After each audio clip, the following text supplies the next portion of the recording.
Rindai Chifunde Fava. I'm the director for the Zimbabwe Election Support Network. Most people are asking, what is biometric voter registration?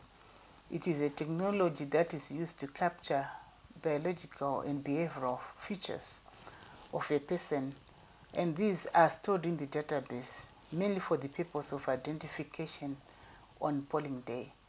So it is not internet voting, it is not electronic voting, and what we understand is that ZEC is going to implement this and to capture the behavioral features like fingerprints, the facial scans. So on election day, what we are going to receive and to see is a printed ballot. It's a printed voters roll with the names. Against your name, there is going to be a photo. The fingerprints machines which are used to verify, called verification machines, are not going to be used. These are the fingerprints are harvested mainly for the purpose of deduplication, whereby ZEC will use to search duplicates so that they can be removed. And usually biometric voter registration is used mainly to remove duplicates, multiple registrations, and also improves the quality of the voter register.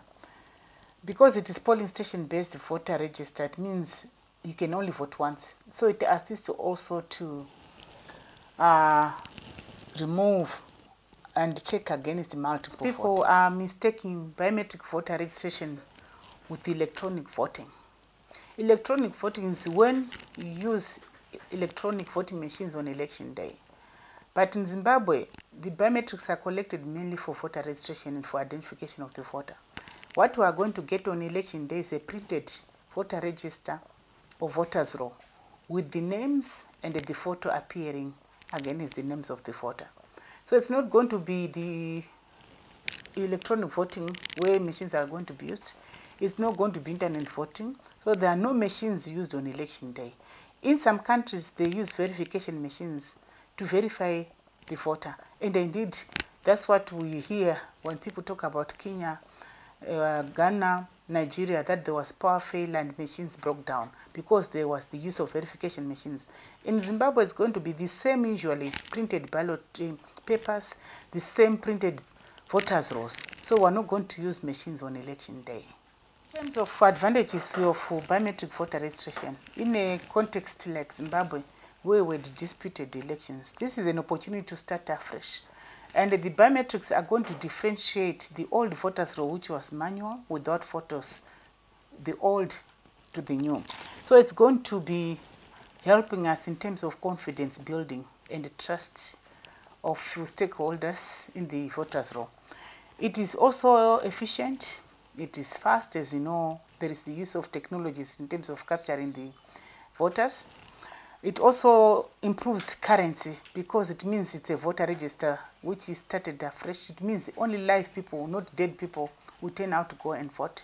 So it is going to improve the accuracy of the register. As I mentioned, it assists in terms of removing duplicate names. So this also assists in terms of the accuracy of the voter register. And it is also going to be less to manipulation, as there is going to be reduction in terms of the use of registration slips, like what we saw in the previous elections. So for Zimbabwe, I think this is an opportunity to have a new voter register. However, in terms of the disadvantages, there are high costs involved, particularly in terms of buying the equipment. The initial costs are also high in terms of hardware, software. There is also the need for proper planning and a proper timing in terms of adequate timing is needed so that this process is not completed. Because if it is not completed, it means it's going to produce a half-baked product where we're likely to see maybe the use of two voters roll, the 2013 voters roll, and the new voter register. So the process needs lots of time. There are also issues to do with fraud, hacking of IT information. So definitely it calls also for security of information to put lots of mechanisms so that there are checks against the manipulation of data. There is also lack of ICT, the fear of ICTs in Zimbabwe, particularly if you look at number of the population. To avert this, it means ZEC assisted by a lot of stakeholders, need to educate voters, comprehensive and broad voter education, to allay the fears of intimidation using the media. It is very important. So basically, if it is done well and it is implemented according to international standards, the principles of inclusivity, non-discrimination, accuracy, the voter register produced out of this process can really help us from some of the challenges we've seen in the previous voters' roll in Zimbabwe. For these and other stories, visit our website www.263chat.com. Follow us on Twitter @263chat and like our Facebook page 263chat.